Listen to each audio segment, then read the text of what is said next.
Hello, everybody. Welcome to 3 Point Perspectives, the podcast about illustration, how to do it, how to make a living at it, and how to make an impact in the world with your art. I'm Jake Parker. And Lee White is not here, but we do have Benjamin Schipper today. All three of us, excluding Ben, because I don't know about how many books he's published. We've all published 75 children's books. We've worked with all the major publishers in the business, and we've all taught illustration at university art schools. Yeah, very good. Each week I'm just gonna skip Lee's section. You guys have heard before. Well, sometimes we argue, is what he usually says, but we don't really argue that much. No, Lee argues. He's usually wrong, and that's the thing he should say in his part. Right. You know, sometimes we argue. I'm usually wrong, and oftentimes Jacob will are right. That's what we'll do. No, Lee White is on assignment. His assignment is to enjoy the beautiful natural environment of the Grand Tetons. And he's up in Idaho, just living his life, his best life, and doing some, he's sending us texts, photos of his campsite. And you'd think they were like, these are just from his iPhone, but you think they were like professional photography done, you know, on these. Well, it's a magnificent location. I'm just a long way for me to say it's too beautiful there. If you're on our YouTube, you can see it from my phone. It's just incredible. So we're not jealous of him, not at all. No, because we like it when it's 112 here. Yeah, in Phoenix. Right. Why would we want cool breezes, cool mountain breezes? Yeah. And beautiful lakes. And we love having our low be 83 at night. Can't even crack open the windows. Anyways, today we have Benjamin Schipper, who recently published through Dark Horse Comics, Joe Death and the Graven Image, which is unlike any graphic novel I've ever seen before. It's this guy's off to a great start. I'll just say that.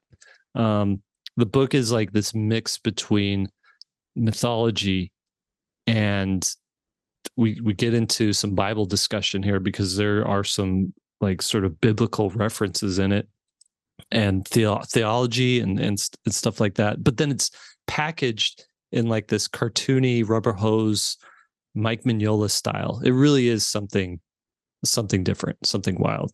But a little bit about Ben. He is an East Coaster. He's over in South Carolina and works as an illustrator for the past, I want to say, he's been on my radar since about 2018 when he did some fan art for Skyheart. He did a wake drawing and I was like blown away by it. And I was like, okay, I got to keep tabs on this guy. He's really good. And this is his first book, but what struck me about our conversation is he's like the philosopher cartoonist is what's going on here. And he is, you know, I ask him a question where I'm really just wanting a surface answer, and he goes like 20,000 leagues under the sea, and it's like, well, let's talk about humanity. So it's really, really interesting discussion. I don't know. Do you have any big takeaways? The only takeaway that there's a lot of takeaways, but one of the things that I was just struck by is as we were talking to him, I was going through his portfolio. I always appreciate people who are really careful to design with shape and with purpose and with great positive negative space where things fit together and everything makes sense. Yeah. And there's nothing, it's like the craft of illustration is honored. You know, it's not haphazard, it's not lazy. And so everything's intentional. The whole time I was like, I really love what he's doing here. Yeah. And aside from all the philosophical stuff that we kind of talked about in there as well, it's always fun to learn about someone who's really thoughtful about their work and purposeful, and he is both in the art and in the stories that he's telling and why he's telling them and stuff like that. I think that's Yeah. really important. I think that's how you generate an audience for life, is to make things for specific people. You're really making them for yourself, right? But there are other people that are just like you, and those people are going to go, okay, this person speaks to me. I want the next thing that they make. I want the next thing after that, and the next thing after that. Yeah. Yeah. That's cool. All right, let's get down to our interview. I just wanted to ask you first off, congratulations on Joe Death. So like, it's a phenomenal book, and and it's a lot of book too, for however many pages. It's what, 200 pages or like 152, I think is. Yeah, 150. And it's just like a feast, for visual feast, but it's also like a word feast as well. And I wanted to ask you, where did this come from? How did you go from not making a comic to putting out a book like this? And this is your first published book, right? Yes. Yeah. Like traditionally published, I should say. As a writer and an artist. Yeah, I've done other illustrated books, and like a small one-shot comic for the Jim Henson Company back in 2018. But yeah, this is my first book. And as far as where it came from, the content wise, I guess there's maybe two answers there. There's the work itself, and then like how I got there. I'll just talk about the content first, but it's like everything I love. I mean, I think you guys are both big proponents of doing what you want to do, not what you you have to do what you want to do after a while, but certainly go for what you want to do holistically. And this book is everything I like, in the sense that it is visual and literary, poetic, and kind of pulpy. So I I love equally kind of like Lord of the Rings, and Ray Bradbury philosophy, and I also like Tom and Jerry and Disney cartoons. Very early Max Fleischer style of drawing and animating. Just animation in general. 2D animation, I think, was such a small period of history in the world that I just want there to be more stories told in that medium. But I'm not an animator, so stylistically, I'm looking at a lot of animation, and less comics, actually. And in the same way, I'm reading a lot more literature and prose fiction than I am looking at comics. So it's sort of like the comics were a funnel, like a what do you call those things that you put over kombucha bottles, and you like a filter type of filter. Yeah. It's like all these two things where it's animation and literature, and I just funnel them through comics, and I make a comic. That's like the visual and the artistic kind of vision of it. But the specific idea kind of came after just drawing a character, which was a skeleton. And I'm a big Ray Bradbury fan, and he's always searching for a metaphor. All of his images and books, and they have a strong metaphor. And so in the same way that Pixar is a little bit too, where if they draw something, there's a story, or there has to be a story, or what is the story? So I drew a skeleton, and I started thinking, does he like his job? Skeletons in world history have always been the Grim Reaper, essentially. And in the Bible as well, there's that visual representation of death. So it's always been a representation of death. So I started thinking, sort of does he like his job, as the Grim Reaper? Or has he himself kind of grown for his renewal? Did he have a life before? And does he have a life after? And, I mentioned biblically, there's just different language to represent death, where it's considered to be the last enemy to be defeated. But there's also an angel of death that visits the Pharaoh and the Egyptians to, shuttle the Right. Hebrews out of Egypt. So that type of really, like, I was like, okay, this is an interesting, like, I guess the popular term might be gray character, where it that just posed a lot of interesting questions to me. And so this is the first book of what I would love to have a long series, in the same way that Hellboy has a long series of after following one character and exploring the world through that character. Right.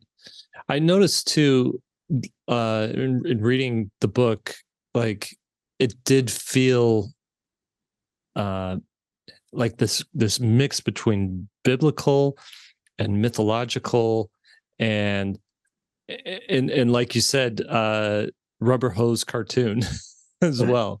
It was just such a unique combination there.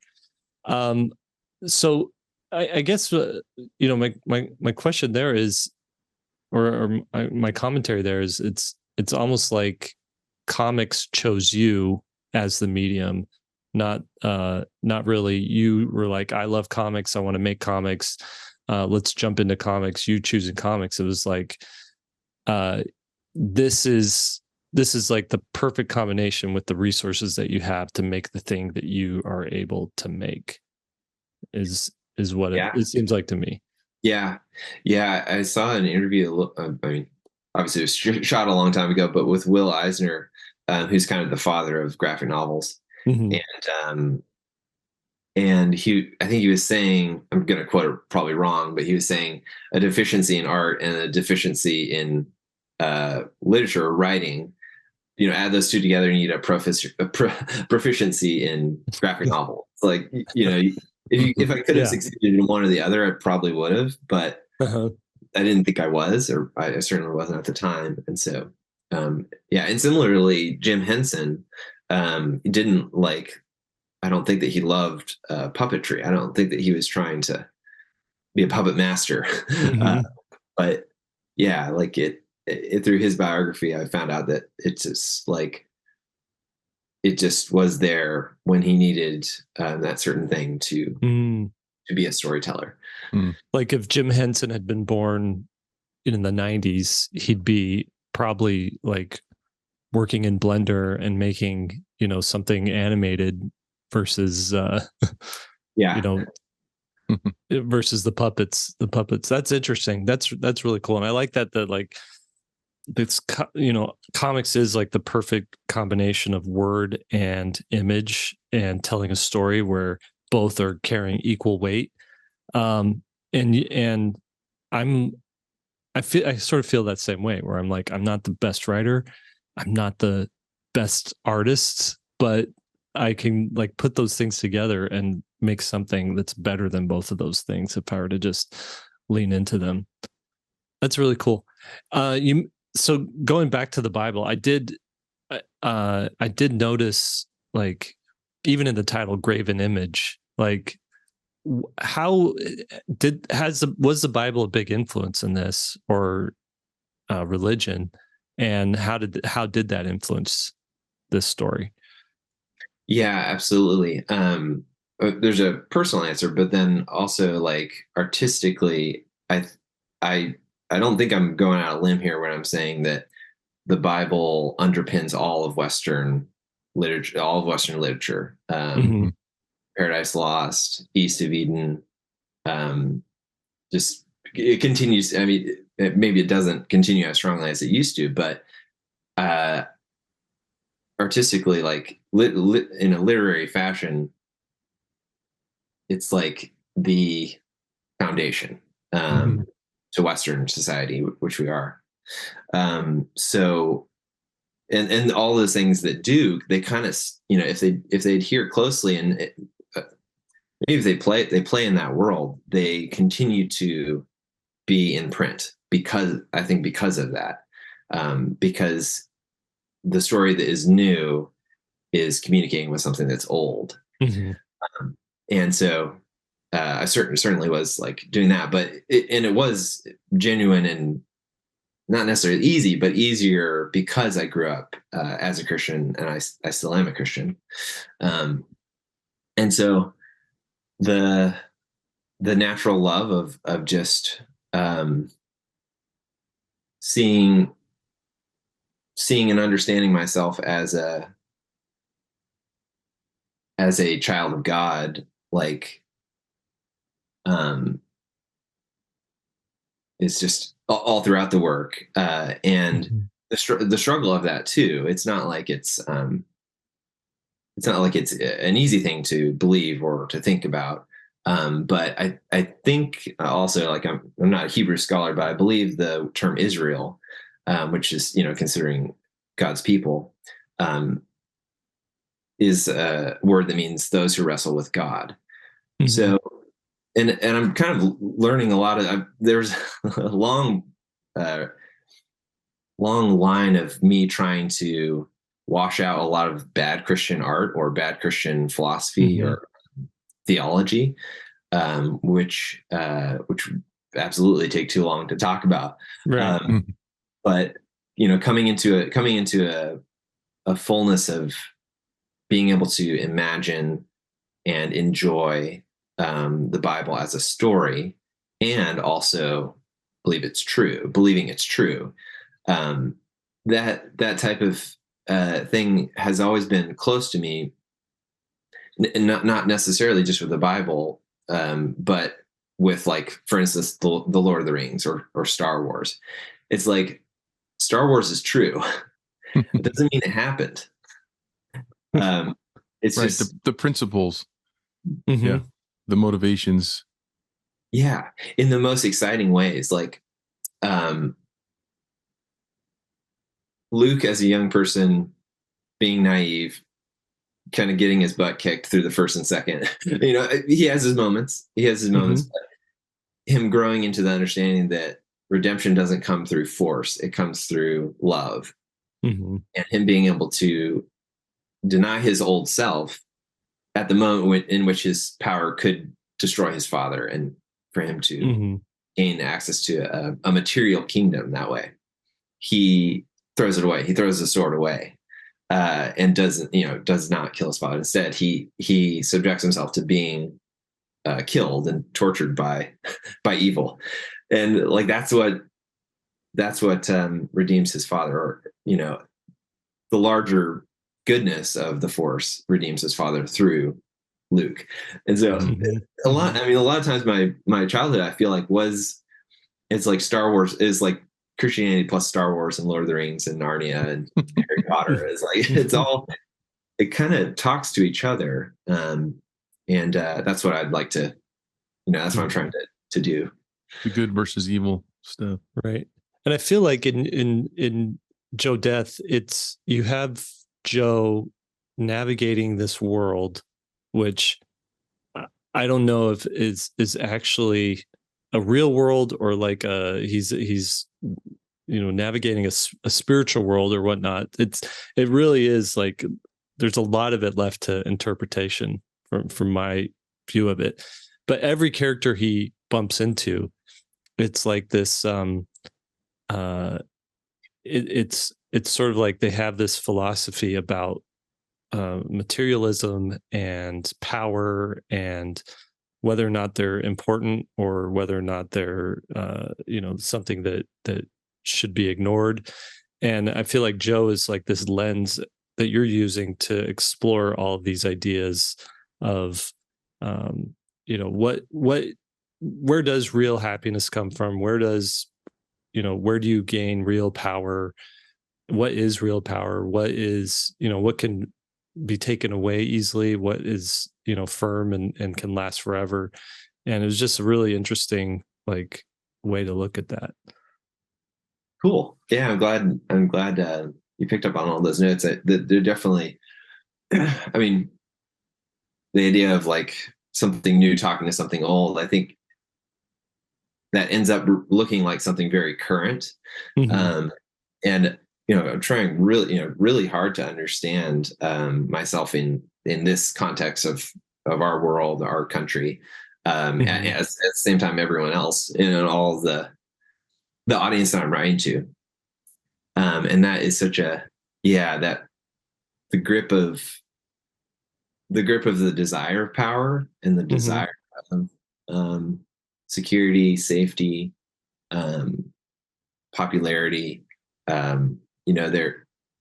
These things we're wrestling with are more spiritual than Mm-hmm. material. But I really don't see a disconnection between the spiritual and the material. I think that I don't think that there is. Right. And the things, yeah. What's interesting is reading it, I wouldn't, even though there's like this because there's a mix of mythology and like Western iconography and this religious sort of vein that goes through the whole thing, I wouldn't necessarily say, oh, this was made by a Christian author, right? And it goes back to, we got a question on the show a couple episodes ago. I'm just going to read it to you, and I kind of want to get your take on it. Okay. So the subject line is making your art meet your mission. And he says, in short, how do you make sure your art and the projects you take on match your personal and religious beliefs and purpose? I often struggle with the dynamic of, quote, am I making great art simply to put out an expression of myself, or is my art supposed to be making an impact and adding value to those around me? In other words, on a spiritual religious level, if art were my ministry and my way of fulfilling my mission for being on this earth, how do I frame that in that art in a way that achieves this purpose? So I'm just curious, do you like, I don't know if you heard that episode or heard our take on that, but I'd love to hear what you think about that. I actually, I don't think I actually heard that one. Mm-hmm. So I'll have a fresh take. And thanks for like pitching that question to me. I think, no offense to like the relationship that you have with the audience. Mm-hmm. But I believe if that person is someone who is saying they believe in God, I believe they're asking the wrong people. Mm-hmm. They're asking, you guys, of course, and me through, but we can all do this. And I think the desire of God is to communicate to us directly. I would say through the Holy Spirit. That's the language that we have in the Bible. Mm-hmm. And so the idea that like I have a mission, that's something only granted to you, I think, by God through how many different ways. I mean, people telling you things, you reading things, you desiring things, all of these different realities and experiences interact with what I mean by God telling me something to do. But if it's a mission from God, you communicate to him about that. Mm-hmm. And I think if someone's asking like, how does it, search it, they don't necessarily know their mission. Mm-hmm. I don't think like creating an art is a mission. I believe the mission that I suppose I'm granted is one that all Christians have, which is to love people as Christ loved us, which is a significant idea because it's very painful Mm-hmm. to love someone to the point of death, dying every day, and those, that looks like, as fathers, I'm sure where it's like if you have children, you are dying every day, like you're if you try to love them in the best ways possible, you are denying yourself, just Mm-hmm. like Luke, just like Christ. Like he would have passed that cup on, from himself if he could have, or if he desired, his own, not the mission. So, but, in that aspect, I think the things that we are prone to do as children, like drawing, reading, writing, like these are all things I was prone to do.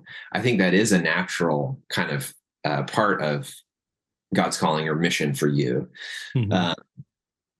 And I think that should be taken up with like the greatest reverence and importance, like considering yourself sort of like a doctor. I mean, doctors kind of have that by like the culture. The culture kind of gives them weight for, or a pastor or, some religious leader. The culture does give them weight, and, it's like you're expected to be reverent about those sort of things, those sort of jobs.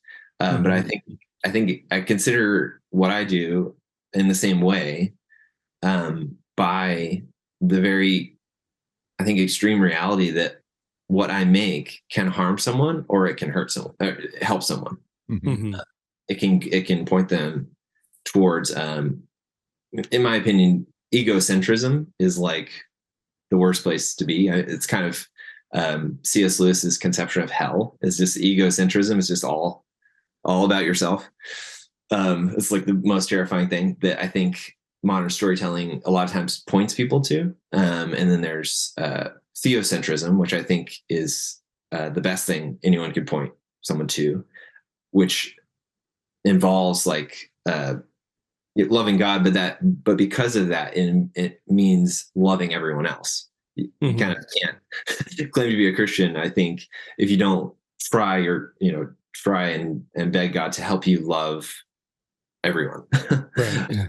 So, yeah, that's the direction. The direction I feel like the work that I make needs to push people in, or not push. Actually, that's the wrong word, but to delight them into, delight them into this framework of thinking about others. I think, and that kind of goes along with what we were thinking, is that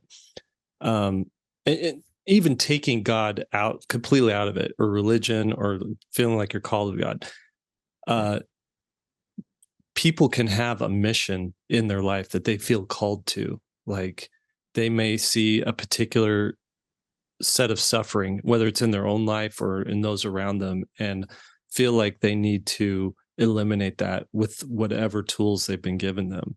And so for the storyteller, the artist, the writer, the power that they have is to impact culture through their work, right? And if the more people you can reach through the stories that you tell, the bigger impact you can probably have, or I guess the not necessarily bigger impact, but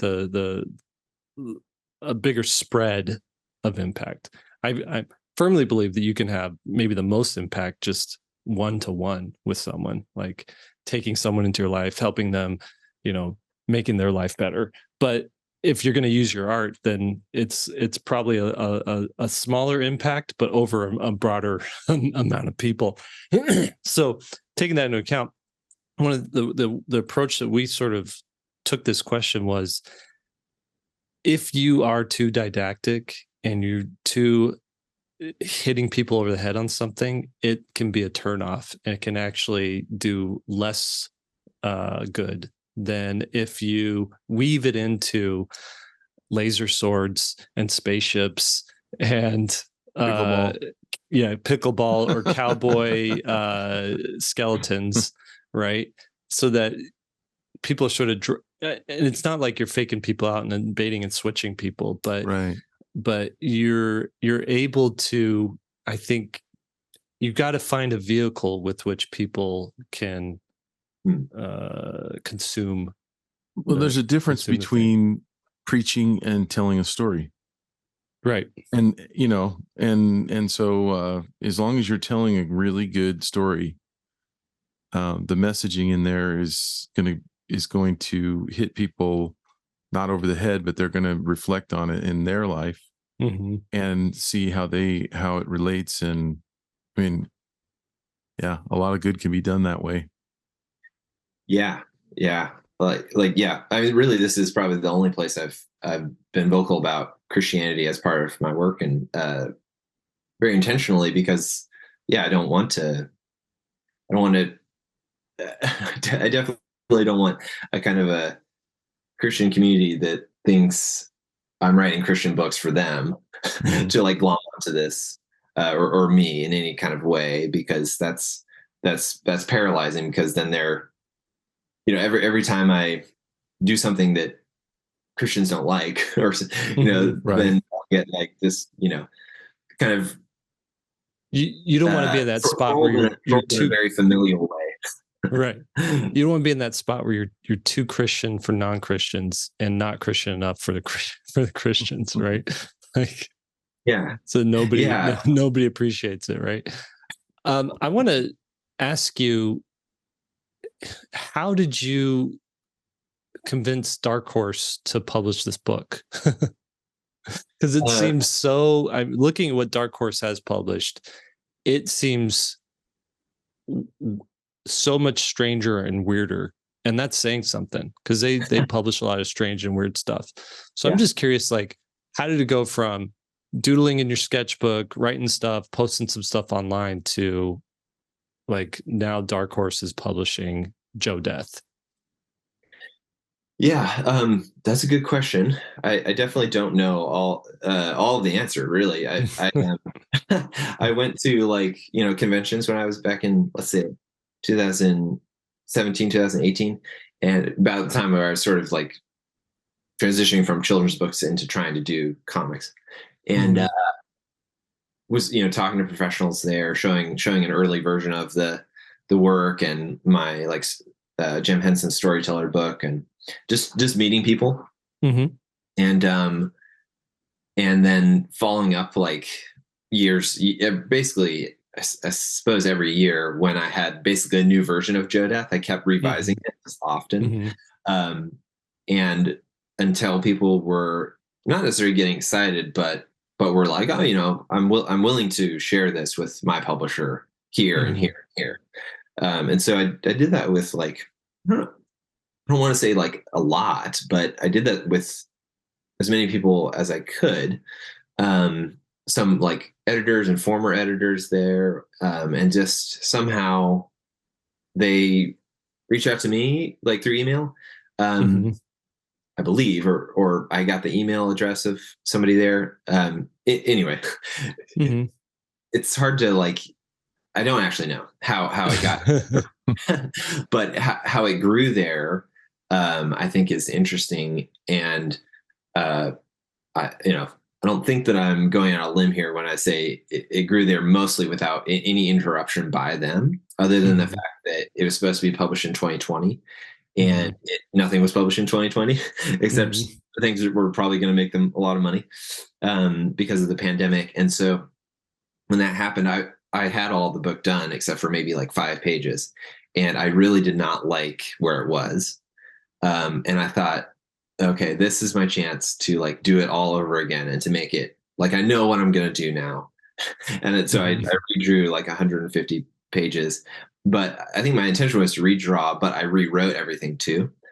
So it, like, and because I'm more of a fan of literature and prose novels, like, just drafts are just, you're expected to do 5 to 10 drafts. I mean, that's how quality, I think, rises to the top. So I really wanted to do that with a graphic novel, but I didn't have the option until like the pandemic hit. So I honestly don't know that Dark Horse has ever like anyone at Dark Horse has ever read my book. There are there's an editor and an assistant editor, and I think they do what they need to get the book on the shelves, printed, distributed. They do it well. But the only thing I thought that an editor was doing, actually previous conception of editors was just like proofreading. And if they did, they missed a bit, because there are there are quite a few typos and like repetition of lines, which, that's my fault.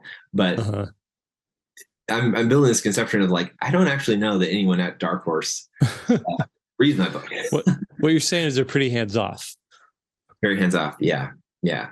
As far as the material. Yeah. And that's kind of this is kind of an experiment. I mean, I don't know if I've told you, Will, but I started watching you like back in 2013 on YouTube, and just watched all of you guys and of course many more people as I graduated from college and was just trying to learn how to make books and be an illustrator.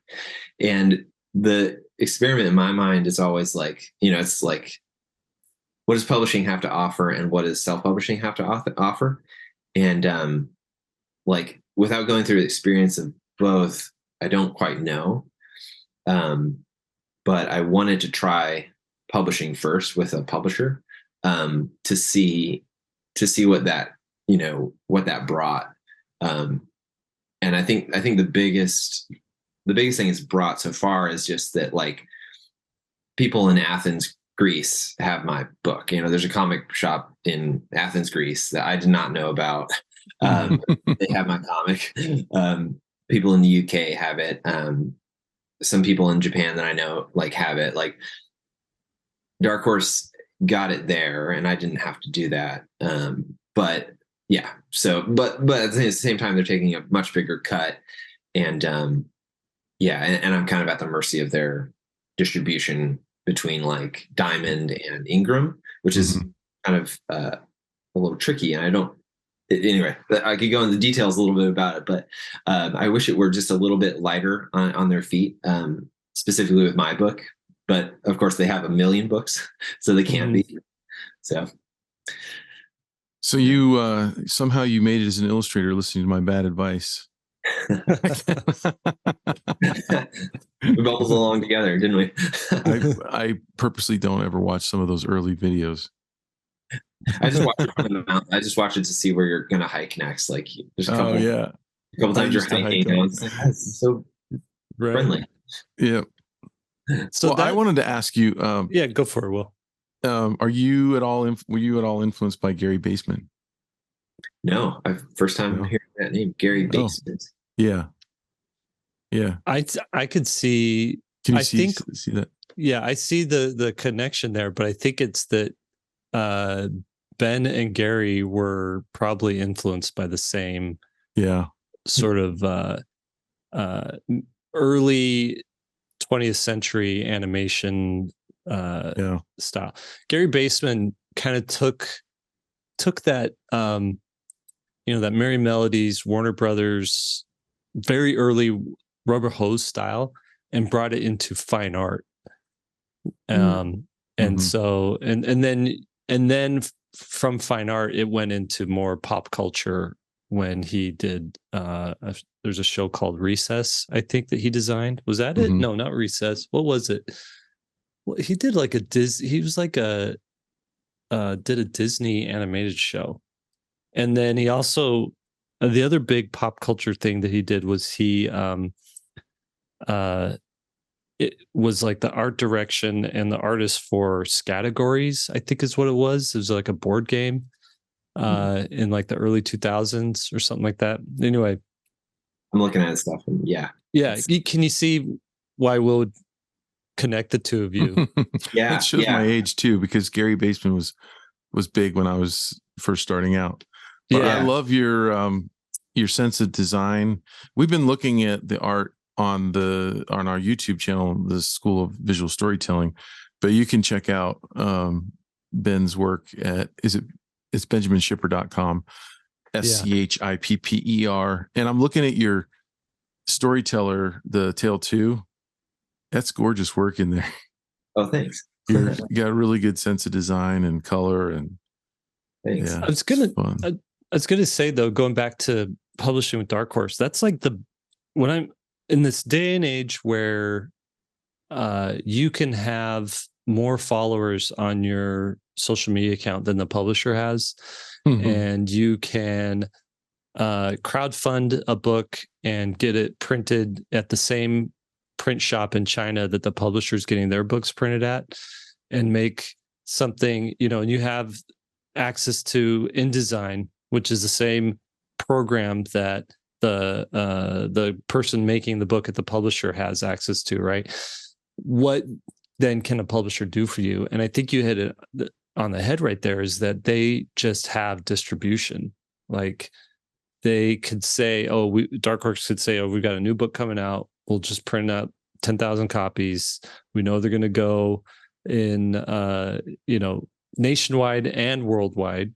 And you have access now to so many more eyeballs than you would if you, eyeballs holding a print physical object in your hand than you would, which I think is a much more powerful experience than just scrolling through something on Instagram, right? Like touching glass. And so I think that's the benefit, the reason a creator would want to go with a publisher. And then if you do have something that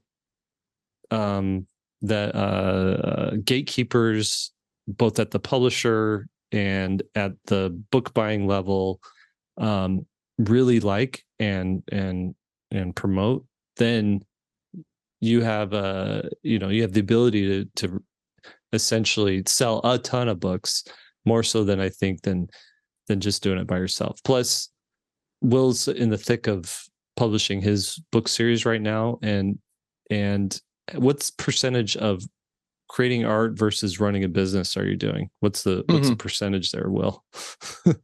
I mean, it shifts because when I get in creation mode, I get to do a lot more creation. However, let's say in a year, in 12 months, in 12 how much months, is drawing a book versus how much is 4 doing months, everything 4 else? months drawing. I can do 2 books a year. So 4 months to 5 months drawing and 7 to 8 months of business.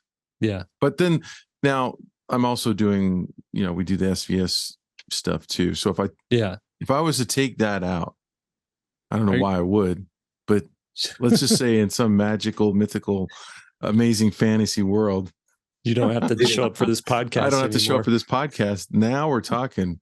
Because then I'd play more pickleball and then the percentage would be the same. No, it's a lot of work, marketing. However, I think that, I'm learning a lot right now. And I think that over time I'll get a better balance there. Mm-hmm. Yeah.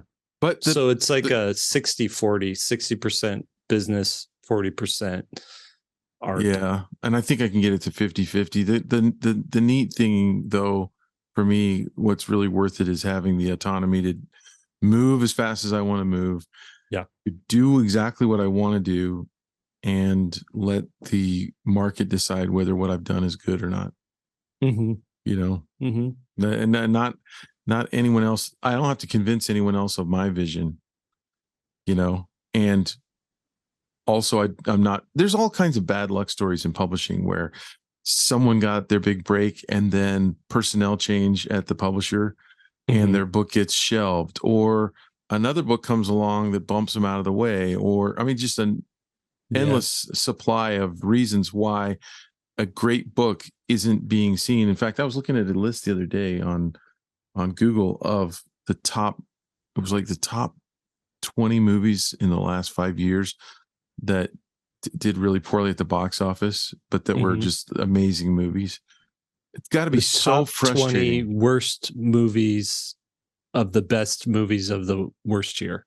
Well, no, they were great. Were great movies. They just, for whatever reason, nobody knows about them because they came out when a big blockbuster came and just overshadowed them or whatever, or a bunch of big blockbusters came out and I continually have those fears, but I think the answer or my answer to those fears is trying to make the work as best as it possibly can, and the market to decide if it survives or not. Like there's a letter in the back of the Joe Death and the Graven Image, and which I'm talking directly to the audience that bought it, and asking them to share it with their friends and to buy them my next one. And like anything I can do to establish a human relationship with other humans through the work that I write, but also direct communication, that's where I'd like to place my efforts, because that's where I think society always goes that way. I mean, society is people, and people, and what I'm talking about is people. I don't want to get lost in the business. Of course, business talking is important, and I've listened to quite a lot. But how we think about things, like I think is important. Or how I think about things is important in the sense that, like, I'm trying to, in two ways, where I am trying to place my work in the best context for someone to meet it. So, for instance, a publisher that has distribution widely. But I'm also on the other side, I'm a writer, which, it's not all different than a visual artist, but it's different in the sense that I don't know if it is actually, but because I'm what I am, I can't necessarily say it's totally undifferent, but I'm trying to gain as much time and experience in order to write something that's true. So, like, I think I could say like, yeah, I don't want to do the business hustle. So I'm publishing, but I very, it's not that often where I'm writing and drawing, because I'm a dad, I'm not necessarily a stay-at-home dad, because my wife and I are both, stay-at-home parents who also work. So we divide our day. Where I'll work in the morning when I can, and she'll work in the afternoon, and we'll take care of the our sons on the other ends, which is incredibly time consuming. Plus, I'm also becoming a kindergarten teacher, and like doing a lot of stuff in my neighborhood, or just like reading a lot. And mostly what I do, I feel like, is read all the time. And then when I have something, I'm drawing it or writing it. But the like business versus art, like pie or whatever, the half that people will think about, I think they're thinking about art creation as far as like, you're sitting in a chair, you're drawing or you're writing, and then business is this, and it looks like these very things. But I'd love to like create more of an art, but the art is more about living, and then how do you translate those experiences and that truth into your work? So I'm not drawing even though I'm not doing the publishing, I'm not drawing all the time, I'm not writing all the time. I'm trying to become a whole person that is able to understand and empathize and to know about life in order to when I sit down and draw, to really have something to say. Right. You don't want to be an empty well. Yeah. And I was listening to an interview with Mr. Beast just this week, and he went through this phase where he's like, I cut out everything in my life that didn't directly help me make videos, right? So he's like, I wouldn't play a video game because I knew if I spent 2 hours a day on this video game, at the end of the month, that's 60 hours. That's another video he could have made that he didn't make because he made video games. And he's like, I didn't want a girlfriend because I knew girlfriends took a lot of time, and that would mean less videos would get made, or worse videos would get made. And he's like, I didn't want anything addictive in my life because I knew addiction would take me away from making videos. And then he said, but at one point I realized, like, he's like, I was doing the math, figuring out this algorithm he had going in his head, where he's like, I'm starting to sound like a robot on my videos. Like, I don't have a personality. All I know in my life is video making. And so he's like, I realized, oh, maybe I need some life experiences so that when I talk on these videos, I'm more relatable to people. And he's like, so then he started carving out time in his life to have a girlfriend, to, watch some TV, to go out and explore or do whatever, just so that his videos would be would be more relatable. And I think that is, and this is, I mean, Mr. Beast is 25 years old, and you know, he's still very, very young in his life, figuring stuff out. But I think that's something that any age you can kind of get lost in, where you think, I've just got to create, I got to make. And no, you have to have something to pull from, to draw from in life in order to create. That's funny. I've heard that name before, but I'm pulling up a blank when I'm thinking about Mr. Beast and what he does. But just that name, Mr. Beast,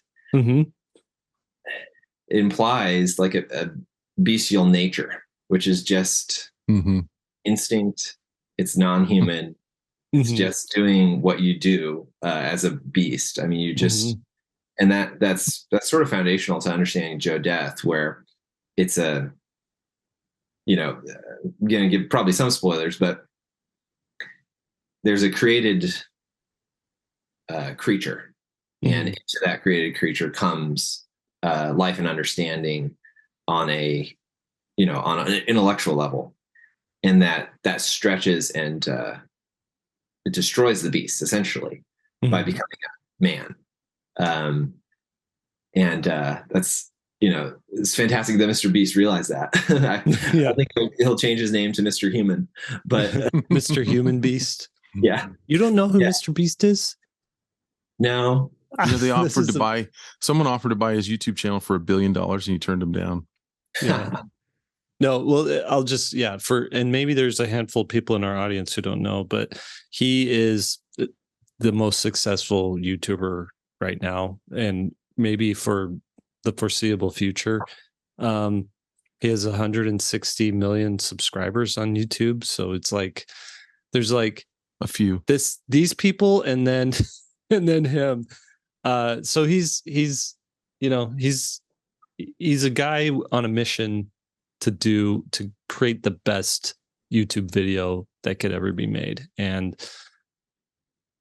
say what you will about his YouTube videos, they are Herculean in the amount of effort and people involved and money put into them and whatnot. It really is a spectacle. So he's advancing culture in his own special way. And yeah, that's Mr. Beast. And I love that you have no idea who he is. I wish I was Ben. That's interesting. It's kind of in the same thing that I'm trying to do with comics. I mean, I don't think it's, I mean, I'm not his level of followership, but that idea that this is a medium, and it's new, and there's potential here, and it doesn't have to be connected to film or radio. This is YouTube. Right. So I'm making the best YouTube video. That's not a film, and it's not a radio program. Just like what I'm doing, it's like I'm making a story. Right. It happens to be in a comic book, but it doesn't have to be like every other comic book, or a movie or a prose novel. It's something entirely unique. I mean, I'm fine with saying it is a comic book and it is a graphic novel, but that is not at all a stationary situation. It's so full of potential. Right. Just probably my time invested in doing that in comics takes me away from being invested in Mr. Beast. You know, like Mr. Beast. No, it's Mr. Beast, you know, to his credit, he's so focused on his work that he doesn't know what other YouTubers are doing. He doesn't know, you know, he doesn't have time in his life to be an expert on 100 different things, because, you know, or to be even proficiently expert, you know, on a bunch of different things, because he's so focused on it. So he hasn't watched, you know, the 10 top movies this year, but you know, he's focused on that. And it brings me to like this quote from Ryan Otley. He's a comic book creator, did Invincible for 10 years or more. And he said, and I don't know if he said this publicly, but he said it to a mutual friend of mine who then told it to me. And it's that your comic should not be able to be made into a film. Like you should be doing things in your comics that no other medium can do, because then you're using that medium for all of its strengths. And oftentimes you see like comics where you're like, okay, this could have been a sitcom, or this could have been an animated film, and maybe even more enjoyable that way. But then you see like something like Hellboy, and you watch a movie interpretation of it, and it is just not. They haven't captured Hellboy. They haven't captured what the comic is able to do in Hellboy, right? And I look at Joe Death, and I'm like, there's no way anybody could make a movie of this, make an animated film that just wouldn't match what you're doing in that one, in that comic. Yeah, that's interesting. I mean, I'll wait to see how the Bone movie turns out. If it turns into anything, if they do that, they might be able to. But I'm not holding my breath on that. We've been promised a Bone movie for 20 years now. It's not. I don't know if it's ever going to happen. Yeah, but it's interesting. I had thought about a lot about adaptation, and I mean, I was a kid when Peter Jackson's Lord of the Rings trilogy came out, and it's such an interesting conversation about adaptation, bringing stuff into different mediums.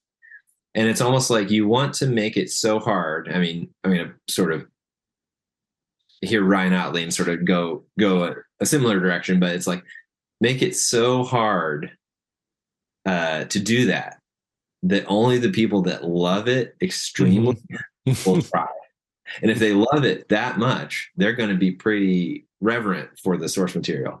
And they're going to have to communicate that to studio heads and executives why this should be into a movie. But if it's like something that's really just kind of low-hanging fruit, that someone makes a comic and then executives are like, that's going to sell 1 billion copies, or like, it's like they don't know, either it's a low-hanging fruit thing that is meant for that, like a lot of titles are just that's the catchphrase now. That's the elevator pitch, is the title. Right. Yeah.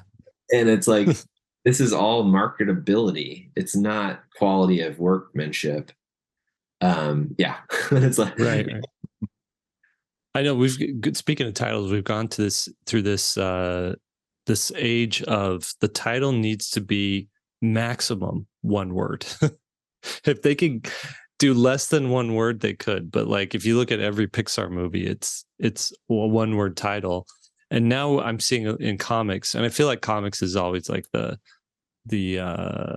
cusp, like the front line of creative storytelling, visual storytelling, that everything else sort of like feeds off of the energy that's happening there, because you can get so creative and wildly creative with it, right? That for a much lower workload of investment and people needed, right?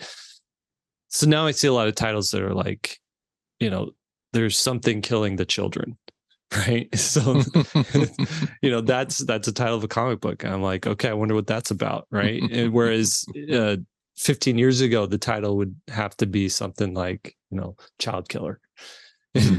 Right. So I want to ask you too, you are doing some really interesting stuff online to keep yourself out there. And I appreciate you saying, you're trying to maintain this balanced life where you're a father, you're a husband, you are also a soon to be kindergarten teacher. And then you also create comics, but you also have this online presence with your Instagram posts, your YouTube channel, you're on Twitter as well, but mostly, and you have a website and you blog. I wanted to know, what is your social media strategy, and is it working for you? Yeah. So I think, not trying to do hyperbole, but like I try to approach it similarly to this, where I'm communicating directly to you. I'm seeing you as a person. I don't have any sort of trying to push the conversation in any kind of different way. That's what I want from people. So I'm trying to interact with people that way. And doesn't matter if their avatar is, something I can't pronounce, or like if they're saying something, if they've written if they've written a sentence to me anywhere, I will try to talk to them as a person. And that's like, that's just my philosophy. In the sense that there is something to be said about just like being consistently present. I use a program called Later. Do you know what that is? For Instagram? Yeah. So it's just a scheduler. And I'll let it slide like every so often, where I'll set up 30 posts. They're just small crops of my images. And I'll just set it up and usually put one caption, the same caption, for 30 days. And I don't feel bad about that, because it's just images, and if people are looking for images, I've got your images. But if you'd like to talk to me, I'm accessible anywhere, like direct messages or comments there. So I think there is like an interesting kind of like philosophical break between what we think of as social media and like a company and a business, or the medium and people. And so I try to distinguish the two, where, I don't know, but like distinguishing the two allows me to interact with the two in the kind of human ways. The self. Yeah. But and then when I have something to make, I'll write a blog article, and I'll write an email newsletter. But if I miss a week or two or three or half a year, that's okay. There's, I'll just, when I come back on, people will be there. The people that have stayed with me will still be there. Right. But I'm also seeing, like, I guess this is less strategy and more tactical, but I noticed like your Instagram feed goes from black and white to color to black and white to color. That's obviously intentional, but I'm wondering what's the reason behind that? Just aesthetics. Yeah. In the same way that like the Beastmaster? No, Beastman, Mr. Beast. He's considering YouTube as an art form. I think that our pages can be like, we can approach it like that. And I have a few friends that do that, where it's like, if this is a gallery, I'm going to try to make it as beautiful as a gallery that I would have curation over. And so that is tricky, and it's extremely hard for me to like get to this place where I was like, oh, this is, also do this type of pattern, interlocking pattern of black and white, then color, black and white. And now I'm almost like, oh, I don't have enough black and white. I do have to sometimes create content where I'm like, oh, I'll just turn a sketch into a black and white gray image. And then to finish the feed, because I have so many. But I made a comic book, and I'm sure both of you know, as comic book and illustrators, if you make a book, you have a plethora of color images. So I just like take a screenshot of the panels, and that's my color images, and that can last, probably a couple of years from one book. I also noticed too, like you on your blog, you do these reinterpretation of like classic covers or sci-fi covers or pulp magazine covers. Is that just an exercise to like, let's kind of break these down, how these work, or is it more than that? Is it, is there something bigger that you're trying to do there? I think something bigger could come from it, but I don't think, immediately when I do something, I'm like, oh, how do I is this going to be a book where I can like keep doing this and then assemble it into a book? Which I would love to do with everything I do. So sketches, concept art, I would just love it for after years. I can just separate it into different books and just print those books. But I think having that weight over the small level, it's really disruptive and doesn't let me like do what I need to at that smaller level. So, which is just grow. So I'm just trying to grow. So I'm just looking at the images, and art that I like most, and then learning by just copying, which is like it is the way you progress in classical music. And like there's this weird thing where it's like classical musicians and artists, or just musicians and artists, there should be like a really, and I know that there is, I'm sure, but symbiotic relationship of just like you're doing the same thing, but we're dressing like this and they're dressing like this. Yeah. Why is there, there's a culture that arises out of them based on, I think, different operators in each position, and the followers of the tradition tend to look like the ones that came before them. But the master copies, you guys are proponents of master copies, like a classical pianist or cellist or anyone operating at very high art of classical music is always doing a master copy, like, and they can even make a living doing their master copy, just going from here to here to here to here, playing the same thing over and over and over again. Right. So much so that I'm like, why aren't more of those people doing new things? But yeah, I think like just the very simple ability to copy is going to like push anyone who does it in the best ways possible artistically, because they're learning. And so I'm just trying to learn, and then also trying to share. So, which I think is more interesting. Well, last question, because we don't want to. I think we're about wrapping up our time here. I noticed your YouTube channel as well is like what's going on there? What's your focus, or why go that direction with your YouTube channel? Because essentially what you do is, here's something I'm really interested in, and I just want to like review it and go over why this is interesting to me, that sort of thing, versus here's my process, here's how I made this, here's my new book that I'm working on.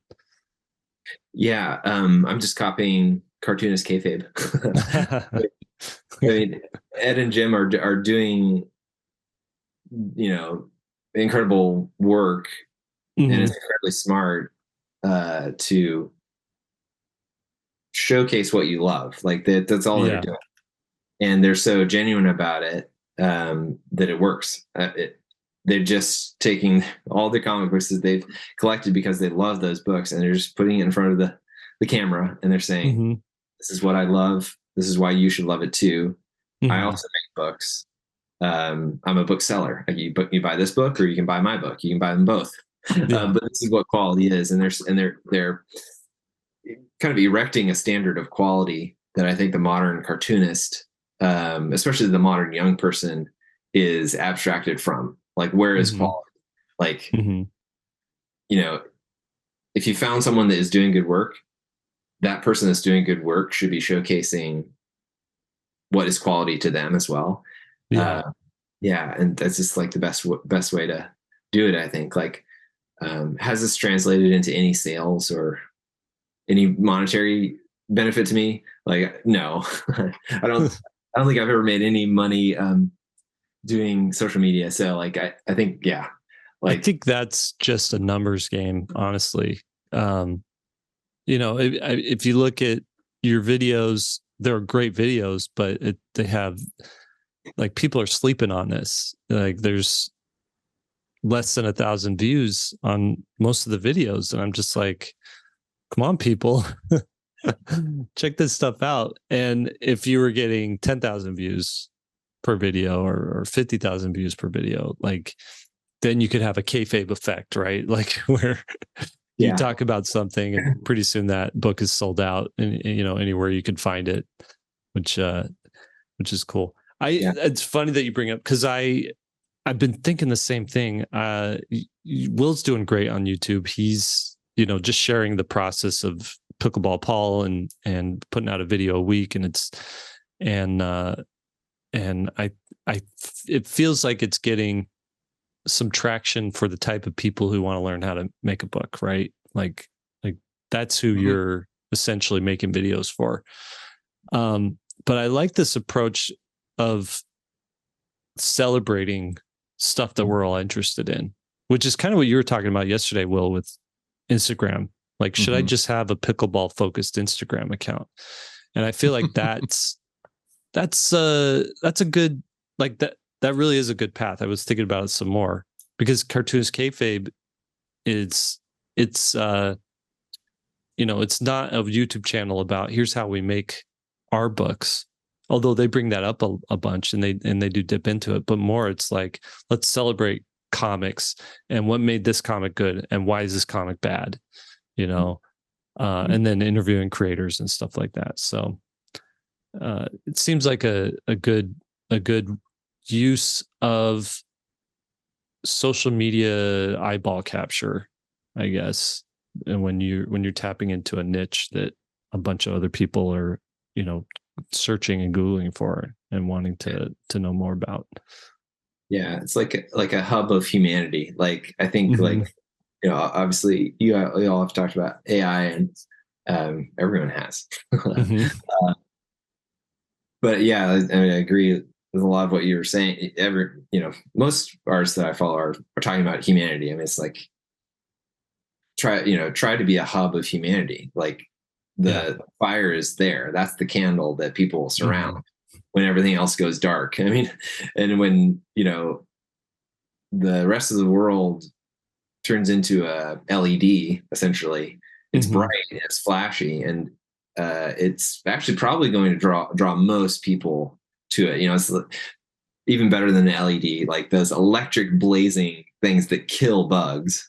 Like a flame, for some reason, I don't know why bugs go to a flame, but I don't think they go in and die by a flame. But that idea, it's like, this thing is there and it will kill you. It's so bright, and it is it will kill you, and it's not going to add any warmth to your life. But like we can be just little candles around which people searching for warmth in the world find, and that's a better situation, I think, like than trying to be the opposite. Yeah. Cool. Well, it's good talking to you. Thanks for joining us today. It was fun getting to know you. Yeah, thanks so much for having me on. This has been such a pleasure. Like my wife Karen and I should plug Karen because she's an amazing illustrator and designer. You should interview her. It'll be much more to the point, I'm sure. But we listen to y'all often, and a lot of times on our walks, sometimes on our runs, where we'll run with our sons around a lake, and like done that probably for a year cycle.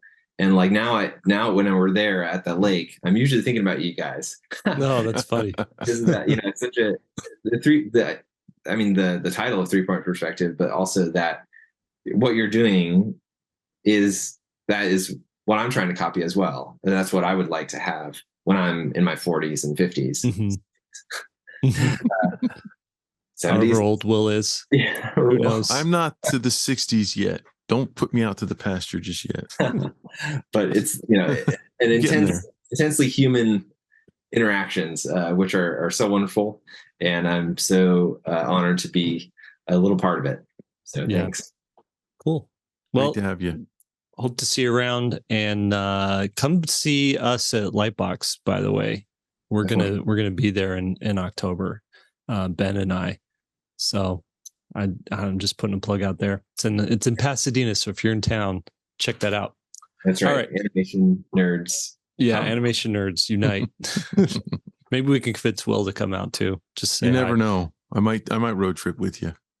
Yeah. Well, we got an Airbnb if you want to hang out. All right, everybody. See you later, Ben. Should I leave? I should leave. Get out of here. No. Yeah. We'll cut it off right there. But Yeah. we're just going to do our intro outro for you.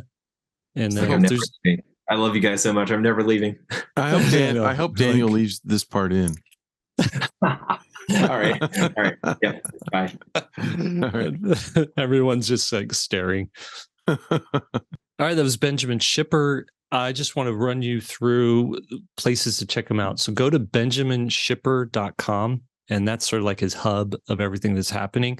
Do check out his blog, because blogs, people are still blogging today. I blog, Ben's blogging, and it's just a nice way to consume someone's thoughts and presentation of what they're trying to do versus just reading through those stupid tweet threads and trying to read what someone's posting on a reel while the reel's playing. This is what we've sort of subjected ourselves to now, or have to subject ourselves to now. And a blog is just like, here's a big image, big on the screen. Here's well thoughtful words written about the image. So check out what he's doing there. And sorry about my little rant about social media and blogs. But then also check out his YouTube videos. We mentioned YouTube videos towards the end there, and check out what he's doing there. And the stuff that he's sharing is some of my favorite stuff. Like where we overlap in tastes are like, it's like almost like an eclipse, because everything he's into, I'm into.